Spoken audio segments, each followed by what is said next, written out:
पिछले एपिसोड में मैंने आपको बताया था कैसे मुझे मेरे हॉस्टल के कमरे नंबर 13 की दीवार पर लिखा मिला था सी यू टुनाइट।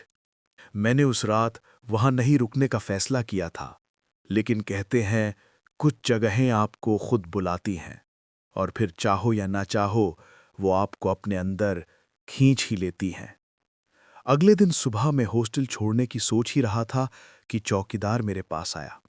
उसकी आंखों के नीचे काले घेरे थे और आवाज कांप रही थी। वो बोला, बेटा, कल रात तो कमरे में था ना?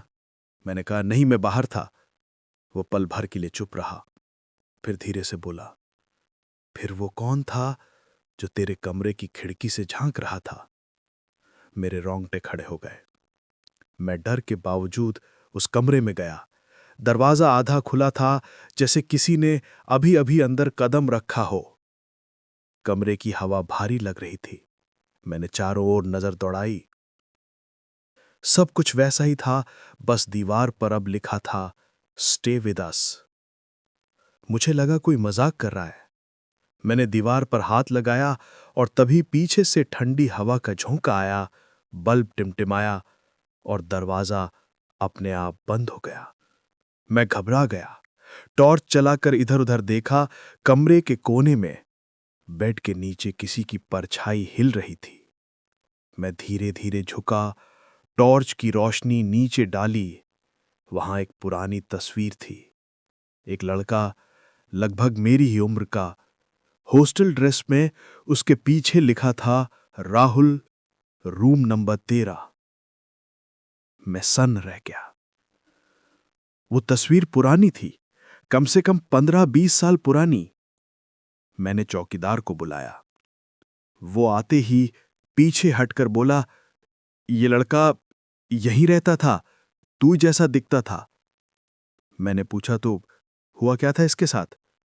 वो बोला, एक रात कमरे में आग लगी थी, बस यही नहीं बच पाया था। मैं हैरान था, क्योंकि मेरा नाम भी राहुल था। क्या ये महज इत्तेफाक था या कुछ और?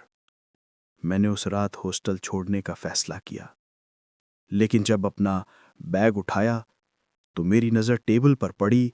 वहां एक कागज पड़ा था जिस पर लिखा था, तो वापस क्यों जा रहा है राहुल? इस बार तू नहीं बचेगा। मैं भागने की कोशिश की, पर दरवाजा अपने आप बंद हो गया। दीवारों पर अचानक पुराने चेहरों की झलक दिखने लगी। आवाजें गूंजने लगीं, रुको, हमारे साथ रहो। और फिर सब कुछ अंधेरा। जब होश आया, मैं हॉस्पिटल में था।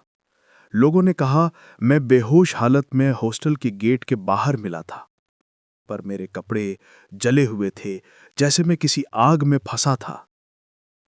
मैंने उस हॉस्टल में दोबारा कभी कदम नहीं रखा, पर आज भी कभी कभी जब रात के 2 बजे दरवाजा ठक ठक करता है, तो मुझे यकीन हो जाता है कि कमरा नंबर 13 अब भी किसी राहुल का इंतजार कर रहा है। कुछ कमरे, कुछ जगहें कभी पुरानी नहीं होती। वो हर उस इंसान को बुलाती हैं जिसका नाम उस अधूरी कहानी में लिखा होता है। अगर आपको लगता है ये सिर्फ कहानी थी, तो अगली बार जब कोई पुराना हॉस्टल देखें तो ध्यान से देखिएगा, कहीं वहां रूम नंबर 13 तो नहीं लिखा। ऐसी और रियल हॉरर कहानियां सुनने के लिए साइलेंट हॉरर आरके को सब्सक्राइब करें। मैं हूं राहुल डांगी। मिलते हैं अगली डरावनी रात में।